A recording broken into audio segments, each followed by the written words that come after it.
What if I told you that one small change today could mean no more rushing to the bathroom at night? No more pressure, no more discomfort, just peaceful, uninterrupted sleep. Imagine waking up in the morning without that familiar urgency, feeling light, calm, in control of your body again. Most men think prostate problems are an unavoidable part of getting older. The truth is, they often start because no one showed you how to protect it in the first place. And if you are over 60, the time to start is not tomorrow. It is now.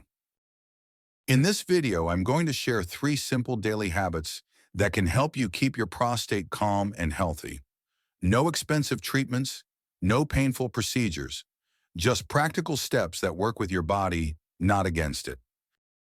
Before we begin, I would love to know where you are watching from. Type your state or country in the comments. It is always great to see how far this community reaches. And if you value your health, your independence, and your dignity, hit that subscribe button now so you never miss advice that could change the way you live. Let's get started. The first habit may sound almost too simple, but most men over 60 are getting it wrong. It is hydration. Not just drinking water, but drinking it the right way.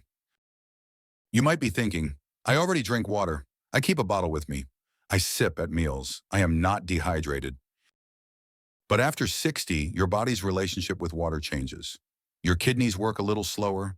Your bladder becomes more sensitive. Your prostate is more reactive to every sip you take. And the timing of your drinking matters just as much as the amount. Here is what often happens. You go through the day busy, maybe forgetting to drink much at all. Then in the early evening, you realize you are thirsty. So you pour one big glass, then another with dinner, maybe tea or juice before bed. By the time you lie down, your bladder is full, your prostate is on edge, and at 2 a.m. you are awake again. The cycle repeats, night after night. Your sleep gets broken, your energy fades, your prostate stays irritated. When your urine is too concentrated from dehydration during the day, it becomes acidic. That acidity irritates the tissues around your urethra, including the prostate. It fuels that urgency. It makes emptying harder. It keeps your body in a state of tension instead of rest. But steady hydration changes the story. Start your morning with a warm glass of water before coffee or breakfast. Sip regularly through the morning and early afternoon. Then taper off as the evening comes, giving your bladder time to settle before bed. This way your urine stays gentle, not harsh, your bladder stays calm, your kidneys are supported, and your prostate gets a chance to rest. Think of water as medicine. It works best in steady doses, not in big floods all at once. Drink early, sip consistently, slow down as the sun sets. When you do this, you may notice fewer night wakings, less urgency, more comfort, and a calmer lower body overall. If you are listening right now and you want to commit to better hydration, type the number 1 in the comments. It is a small promise to yourself, but a powerful one. Treat your body with care now, and it will thank you later. And when your nights become restful again, you will see just how much difference this simple habit can make. Now that we have covered hydration, let's move to the second habit. It is something you will not hear about in most doctors' visits, but it can change the way your prostate feels and works every single day.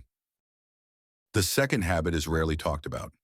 Even in a doctor's office, it might not come up, but it is one of the most powerful ways to protect your prostate after 60.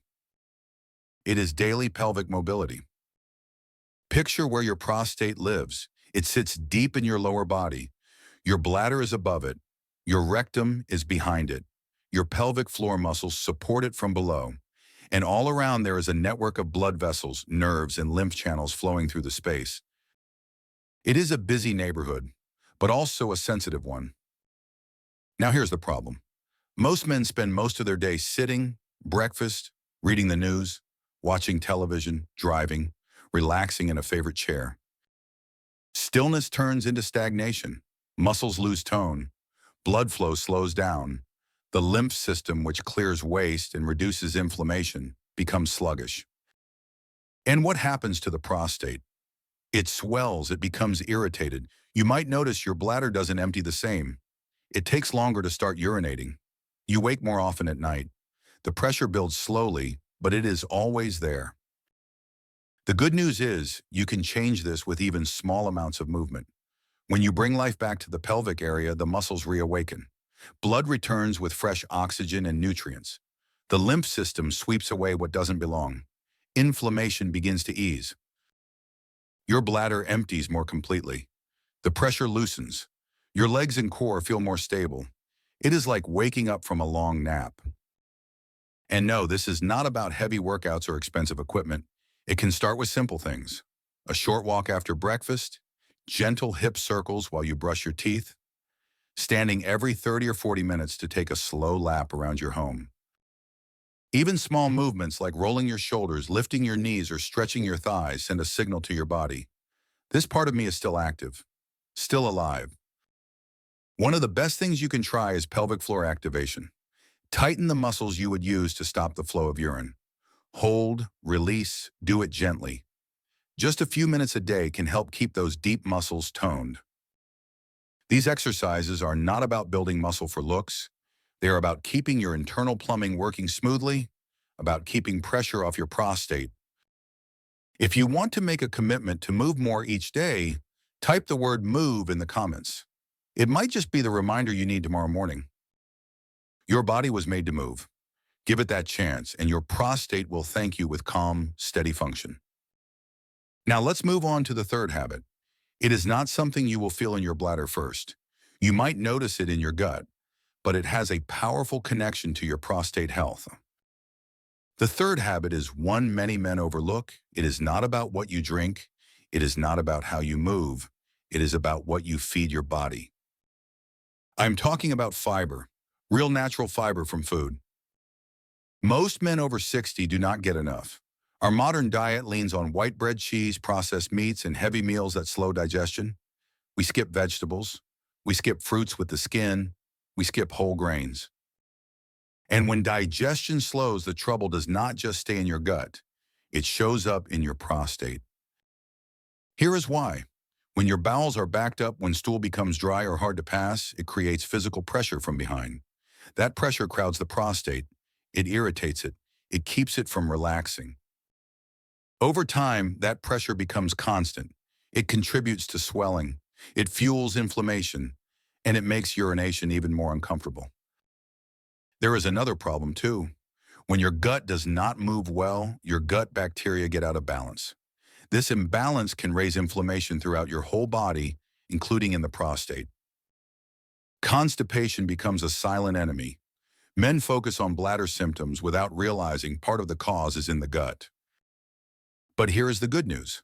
When you start adding natural fiber from real food, things change. Your bowel movements become softer and easier. You stop straining. Your colon empties fully. That crowded feeling lifts. Your lower abdomen feels lighter, and your prostate is no longer squeezed from behind. Think of it like giving your prostate room to breathe. When your digestion flows, your bladder also gets the space it needs. Some of the best sources are steamed vegetables, warm oats, chia seeds soaked in water, flax seeds, and fruits with their skin like pears or apples. Add them slowly so your body can adjust them. Fiber is not about following a trend. It is about being practical. When your gut is happy, your prostate stays calmer. If you are ready to add more fiber to your meals, type the number 2 in the comments. It is a small action, but it can make a big difference. You have now learned the 3 daily habits that can protect your prostate after 60. They are simple, they are in your control, and they can help you stay comfortable, confident, and in charge of your body. In a moment, I will bring it all together for you, because these habits do more than improve your prostate. They can protect your sleep, your independence, and your dignity. Let's close with a reminder of why starting today matters more than ever. So here is what this all comes down to. Protecting your prostate after 60 is not about waiting for a prescription or a procedure. It is about the choices you make every day. When you hydrate with care, you keep your bladder calm and your prostate soothed. When you move your body even a little, you restore circulation and reduce inflammation. When you feed your gut with natural fiber, you remove the constant pressure and irritation from behind. These are not big dramatic changes. They are small, steady acts of care that add up over time, acts that let you sleep through the night, acts that help you keep your energy, acts that give you the confidence to live without worrying where the next bathroom is. And the best part is it is never too late to start. Your body is still listening, it can still heal, it can still find balance again. No man should have to live his later years around a bathroom schedule. No man should lose sleep night after night because of discomfort he can control. You have the power to change this story, starting today. If this message speaks to you, I hope you will subscribe so you never miss another piece of advice that could protect your health and your dignity. Share this video with a brother, a father, or a friend. We need to talk about these things openly and without shame. Your best years are not over. They are still ahead of you. And every small choice you make now is an investment in the life you want to keep living. Take care of your body. It has carried you this far, and it still has more life to give.